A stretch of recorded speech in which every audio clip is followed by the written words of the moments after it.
Hey, what's good, y'all?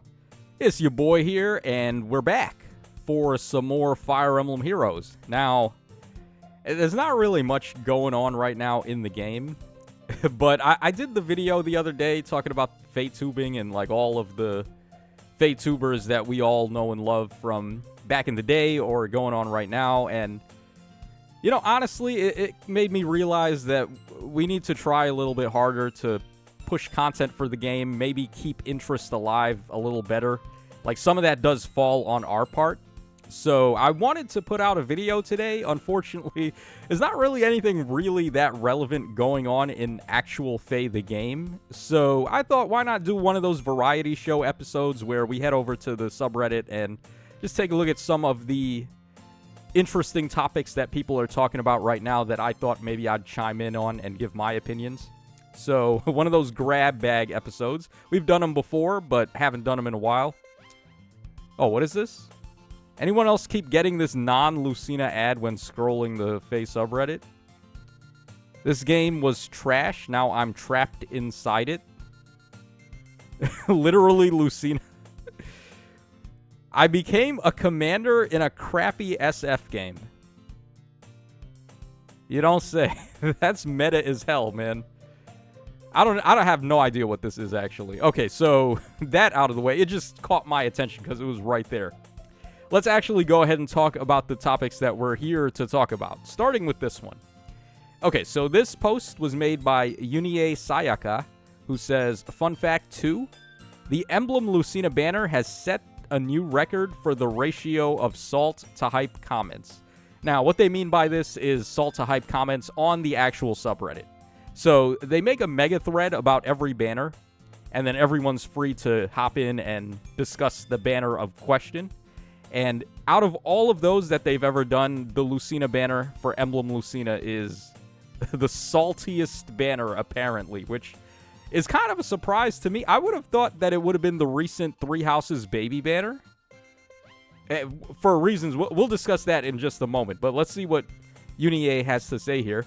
So I should have done this earlier, but this is a follow-up to this post, and I have been busy. Previously, the highest ratio was 8.19 times the comments, but the Emblem Lucina banner got 167 out of 19, equaling 8.79, bringing the new record of the highest ratio to 8.79 times. I wouldn't say this is the saltiest banner ever. The recent Unforgettable banner got way more salt comments, and I thought it would easily be that one, but there were more hype comments, so it ended up with a ratio less than 8. Yeah, so it kind of balanced out. I was on the hype train, honestly, for that banner. You guys already know, I hate Three Houses. I think Three Houses is overrated garbage, honestly. It doesn't hold up after the first playthrough. It really doesn't. Like, I did my one route. I did Crimson Flower, and that was it. Like, I tried to do a second route, but it's like going through the monastery again. It's just so unfun. It's such a slog, and I wish they would just let you pick right up at the time skip instead of having to do all that opening nonsense all over again. So, yeah, Three Houses really falls apart, and the fact that the monastery part of the game is what they've decided to move forward with for all of the future Fire Emblem games. Like, Three Hopes had that. May I ask why? It's a Warriors game. Why would Three Hopes incorporate the monastery aspect of Three Houses? That seems like a little bit much to me. I just want to hop in. If I'm playing a Warriors game especially, I just want to hop in and mow down a ton of enemies with my favorite character. I don't want to run around micromanaging, giving out gifts and all that. And they did that in Engage, too, where we had the Somniel, which was basically the monastery. I really don't like that. I would rather just go back to the old school way with menus and barracks, and you got to do all your micromanaging there. And then if you don't even want to do it, it doesn't really hinder you that much. You just hop right into the map and start playing. So, yeah, a little bit of a sidetrack rant there, but Three Houses, long story short, I think Three Houses is a little overrated, and even I was pretty hyped for that Three Houses baby banner because of the relevance of baby Edelgard and Dimitri. It's the only time they ever got along, really, and I think the happy ending that we would have seen with them from as their kids Would have actually been a nice way to end the game at some point. But it doesn't go that way. All three of the endings, to my recollection, just end with one of the two killing each other. So, yeah, I like the Three Houses baby banner. To me, was the one that I wanted the most out of all the possible baby banners. We've had a bunch that were just complete nothingness, like the FE7 baby banner.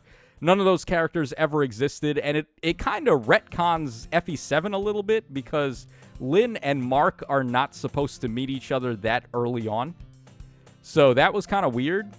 Then we also had the FE8 baby banner, which was another one that really didn't need to exist. So, yeah, I mean, sometimes it does matter. Like for Echoes, for example, they have an actual valid claim to getting a baby banner, and they still haven't. So what's the deal with that? Why is there no Echoes baby banner, and yet we get FE7 and FE8 baby banners? I don't get it.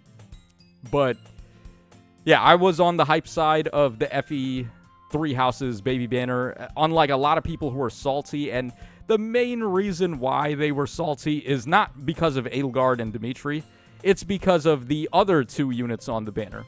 So we had the three house leaders, and then we had Ingrid, and we had Felix, who were obviously just shoehorned onto the banner because they're popular characters. Now, there were so many other baby Three Houses characters they could have used that would have been better. Like, Lysithea was the major one that a lot of people talked about, because we wanted to see what Lysithea was like before she got experimented on and her hair turned white. Same thing happened to Edelgard. She got experimented on and her hair lost its natural color and turned white. So, Lysithea would have been a perfect unit for that baby banner. Okay, people shouting, "Where's Sylvain?" I don't know about him. The other one I was thinking was Dedue. Like, to see young Dedue. Because I can't remember if the Dusker tragedy had occurred while Dedue was still a kid, or if that happened later on in his life. I don't actually remember. But it would have been interesting to see a baby Dedue on there, I think. So there were definitely a lot of choices they could have went with that would have, from a story standpoint, made a lot more sense. All right, Three Houses Kids Banner had almost twice as many comments in the Salt thread as Emblem Lucina. Inevitably, some Three Houses fans will be mad at every decision, ignoring people who don't like it. But it has nearly 4 times as many hype comments, which, yeah, you can hate it, or you can choose to love it or hate it, but the baby Three Houses banner was a necessary one. Much like Echoes. The difference is that Echoes didn't get theirs yet. So, why are people so mad about Emblem Lucina, though? That's something that I didn't actually think about. Is it because people really wanted Roy that bad? Because, like, Roy, it was the anniversary of Sword of Seals, I think, when we got the banner. So, a lot of people were predicting it was going to be Emblem Roy, and Roy doesn't really have anything going for him right now in the game. There's not really any meta Roys right now.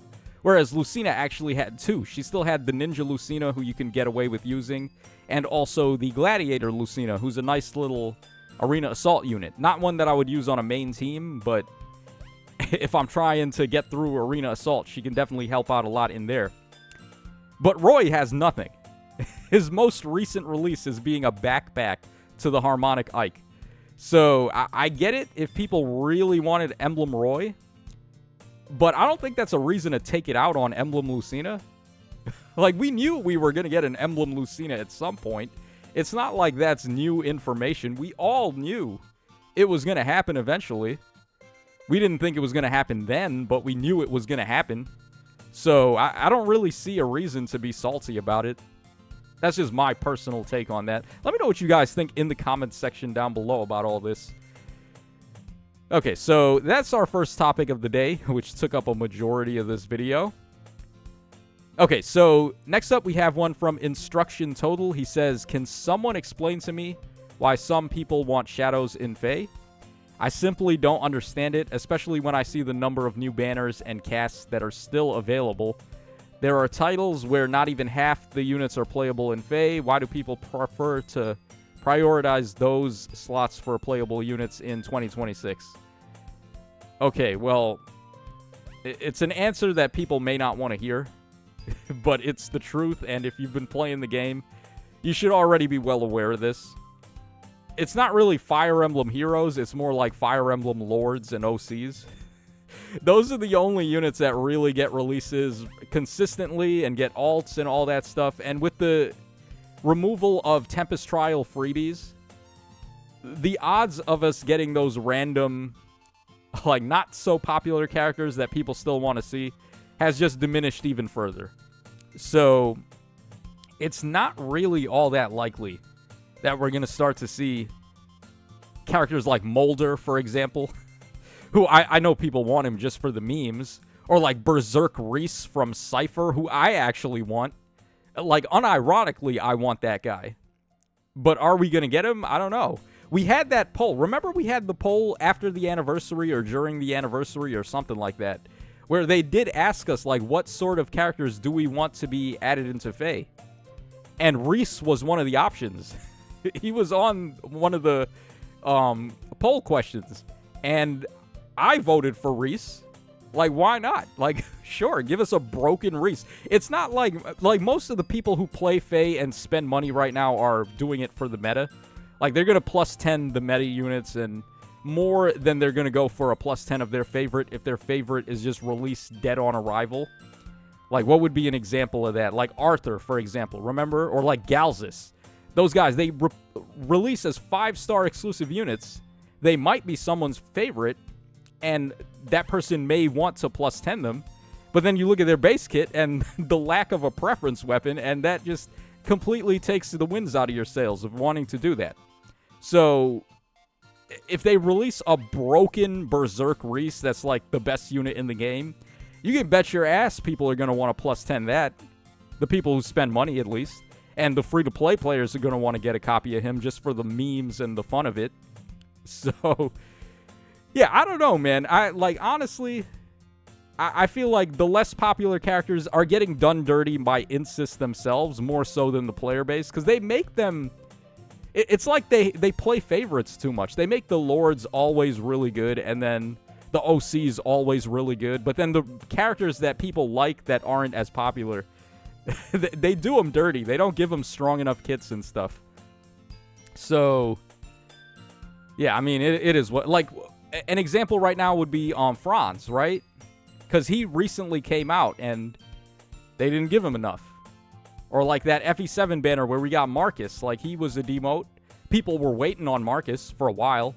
We got Lowen as well. He was on the banner too, and they didn't make him good enough, even though he's a 5-star exclusive. They made him okay, but they certainly didn't give him like a Lynn or an Elliewood level of treatment. So, yeah, it's things like that. But as far as Shadows is concerned, why do people want Shadows in Fae? I would like to see Shadows in Fae, like Shadows get a real banner instead of just specific Beast Lords, like, for example, Uma Lin, and we know we're getting the 3 house leaders in Beast form at some point. We know we're going to get Bear Ike at some point. Like, all those popular characters that are in Shadows that are Lords, we know they're coming to Fae eventually. But I also want to see the main cast of Shadows. I want to see Kurt. I want to see... Karina, I want to see the leopard girl. I can't remember her name right now. The green leopard girl. Like, there's so many interesting characters in Shadows, and they all have really good artwork as well. So, I do want to know a little bit more about them. And I'm never going to play Shadows, so why not? Just add them into Fae. Give them a Forging Bonds. Let's see a little bit more from them. And that's also why I would like to see some TMS, too. I want TMS to get another banner. I would rather get a TMS banner than get a banner with, like, Molder and Dart and stuff, even though I would love to get Dart in the game. I would rather see the love being given to a game that's just been not handled properly, like TMS or Shadows. That's just my personal take on that. OP is confused on why people playing the Fire Emblem game want the Fire Emblem characters from the latest Fire Emblem game. Yeah... kinda.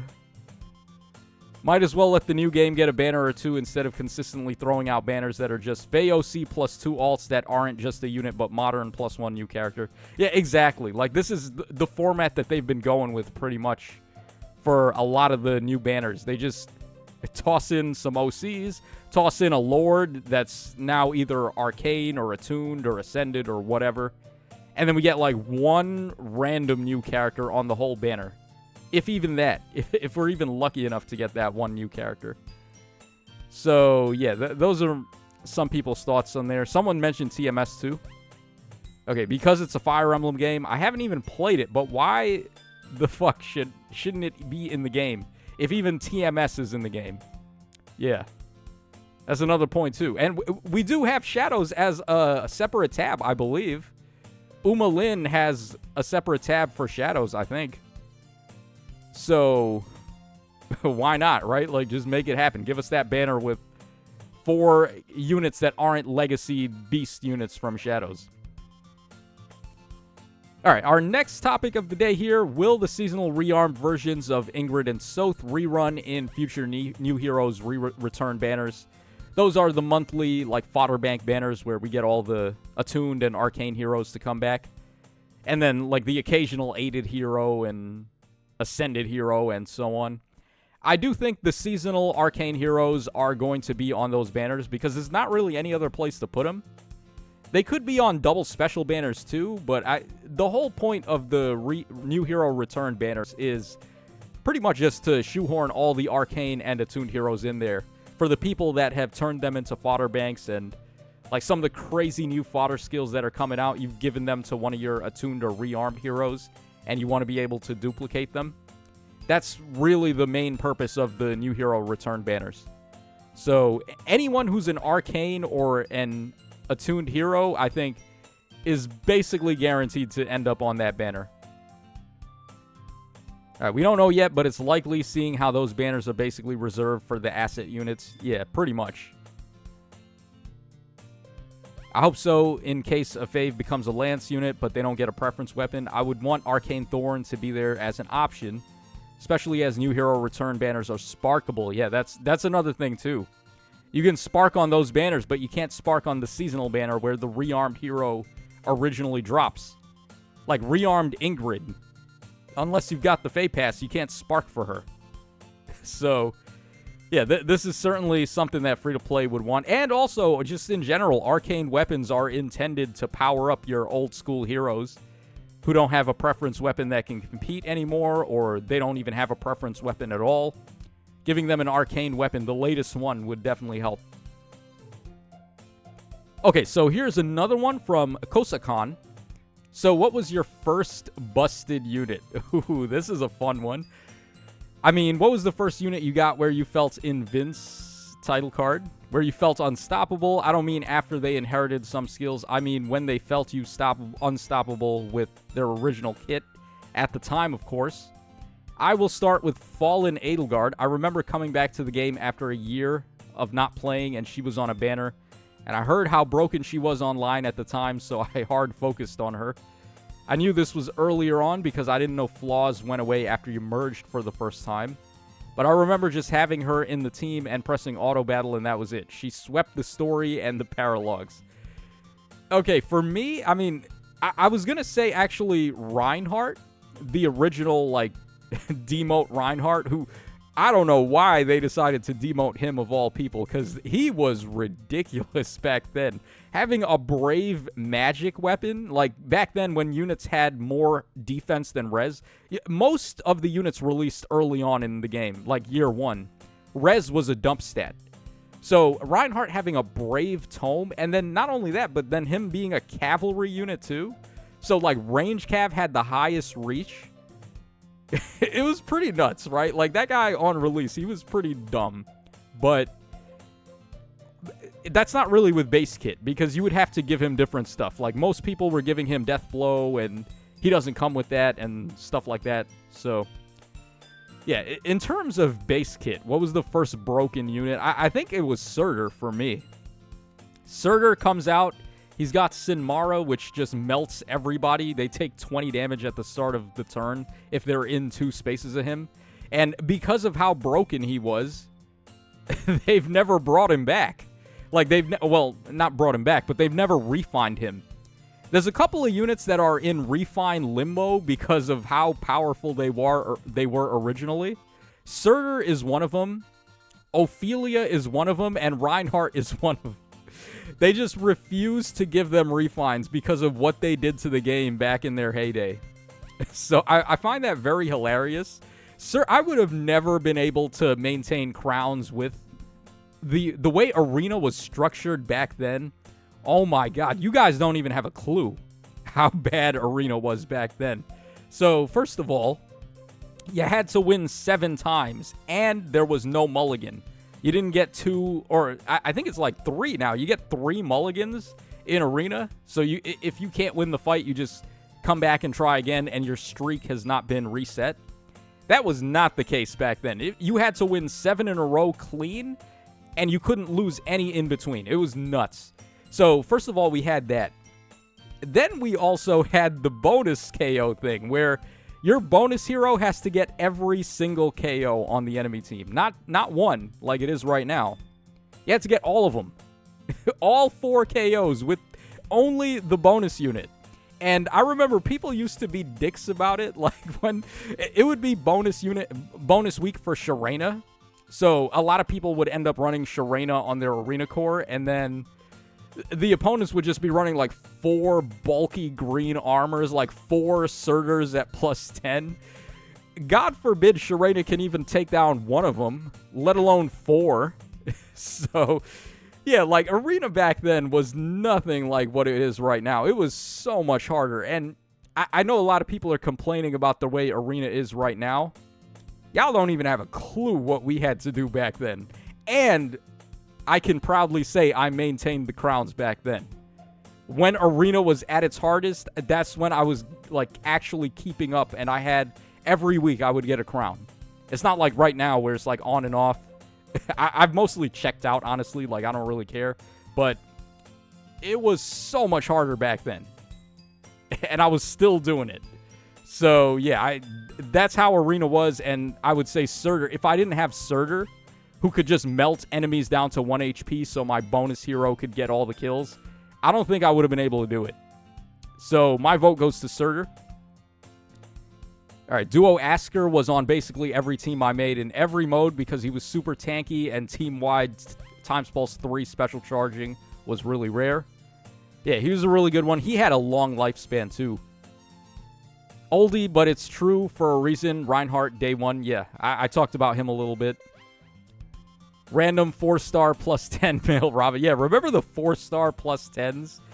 People used to do this because it was more cost-efficient on feathers to actually do this. So getting a 4-star +10 basically didn't cost any feathers at all. And in Arena, they would score essentially the same as a 5-star +5. So it was more like... it was less stressful on your resources because getting 20k feathers back then to upgrade to like a 5-star, that was not common. You would have to play for months and months to even get like 20k feathers. The feather drip back then was... I can't even describe it to you guys. It was like... we were all on food stamps, basically. Like, all of our armies were on food stamps with the way Faye was treating us. Like, Insys was drip feeding with the freaking currency back then. It's much better now. Like, feathers are not that hard to come by anymore. But back then, they absolutely were. So, a lot of people just went for 4-star +10s so they wouldn't have to spend the feathers to upgrade.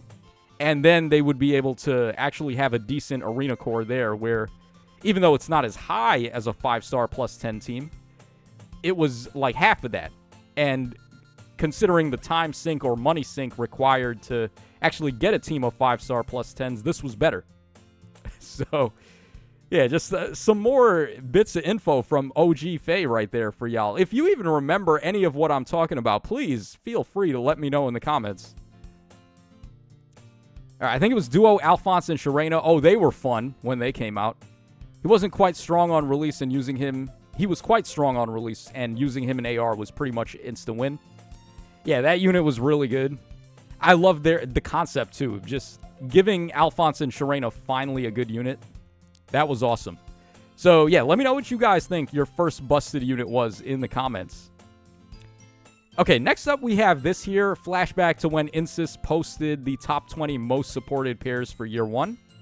So, let's take a look here. I'm guessing this is ally support. So, these were the most ally-supported characters back in the day. All right, hold on. We got to do this. I'm going to have to open separate tabs for this. God damn it. Reddit, please fix your images. Like, this is so annoying. Yeah, look at what I have to do to actually get a zoomed-in view of the image. So, these were the ally-supported top 10 most common. So, Alphonse and Sharena should go without saying. Everyone basically has to use them back then, anyway. So, that made sense. Brave Lyn and Reinhardt, the combo. The dreaded combo, man. Like I mentioned with Reinhardt, he was this crazy 3 movement ranged weapon magic user. As we said, units didn't have good res back then, so like he could just take out anything pretty much. And he had the best reach. And then Brave Lyn was very much the same. Brave Lyn was actually even more broken because at the time, Fire Sweep Bow was like the most broken inheritable weapon because we didn't have Null C yet. Null C wasn't even a thing that existed. So what you could do, you could actually give Lyn Fire Sweep Bow, give her Poison Strike 3 in the B slot, and then give her Double Savage Blow in the C slot, and then the Sacred Seal, and she would just destroy the entire enemy team in like 2 attacks. Like, whoever she's hitting is going to die. It doesn't even matter if they can tank her. If it's like a Surtur or a Brave Ike or whatever that can survive Lyn's attack, doesn't matter. They have no means of counterattacking back, and she's just going to chip their health down with all of her passives. So, yeah, like, Brave Lyn was definitely one of the more broken units ever in her heyday. All right, we got Brave Lyn and Roy, another combo of Brave units. Brave Lyn and Ninian, interesting combo. All right, then we have Xander and Reinhardt. I got thrown off a little because Xander's Japanese name is different. His name is Marks, I think, in Japanese. But in English, his name is Xander. So, yeah, the kanji, the hiragana there, katakana, threw me off for a second. But yeah, Xander and Reinhardt. Xander was really cool, too. This is turning into just like an OG Faye recollection event where we're just talking about the good old days, basically. Yeah, okay, here it is. This is what I wanted to see. Xander and Camus as a pair because they were 2 Grand Hero battle units that had distant counter built into their weapons. That was literally it. And we were like, oh my god. Free distant counter weapon. Because distant counter was one of the most premium effects back in those days. Like Ike, OG Ike, Ryoma. I mean, Hector, he didn't have built-in distant counter, the original Hector. He had distant counter in the A slot. But distant counter was such an, like, how do we say that? Under-released ability back then. Like, almost nobody had it. So being able to get it for free on GHB units was crazy. So yeah, Xander and Camus, I am not surprised at all that they were one of the top 10 paired up combos. All right, then we come down to Ike Rowe, basically. Ike and Lucina, though, Brave Ike and Brave Lucina, they did seem like they were designed to be run together, and when they got refined, that was even more the case. So, yeah, of course, shout-outs to the Ike and Lucina combo. That was awesome. You can kind of do it again now with Emblem Lucina and the Harmonic Ike, where she gives him a crazy amount of DR now. So, we're still, some trends never die. We're still keeping it alive. All right, nothing else too interesting there. Let's take a look at the other page, though. Okay, Nino and Erica. Yeah, Nino was a very common plus 10 back then because Blade's Home was just... Blade's Home was the sauce, man. You would run Hone Attack, Hone Speed, and like Fortify, Defense, and Res on all your units, and then whoever has the Blade's Home is just getting like plus, what is it, 16 or plus 12 damage or whatever it was. Pretty crazy back then, man.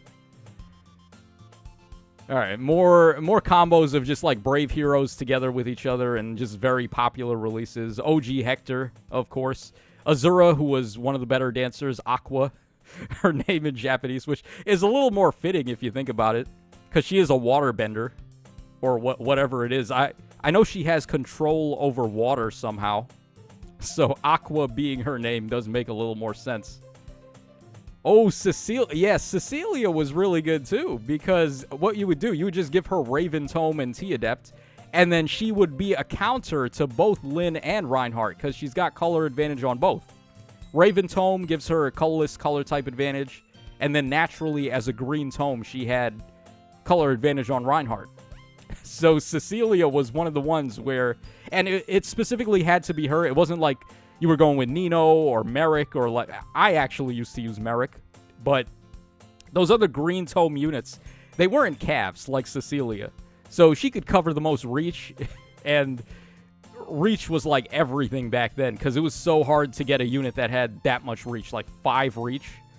So Cecilia for sure, definitely a blast from the past. Ephraim and Erica, yeah, not a surprise why people wanted to support them. Ike and Soren, like, now we're getting into, like, the marriage combos that people, well, I shouldn't say that with these two.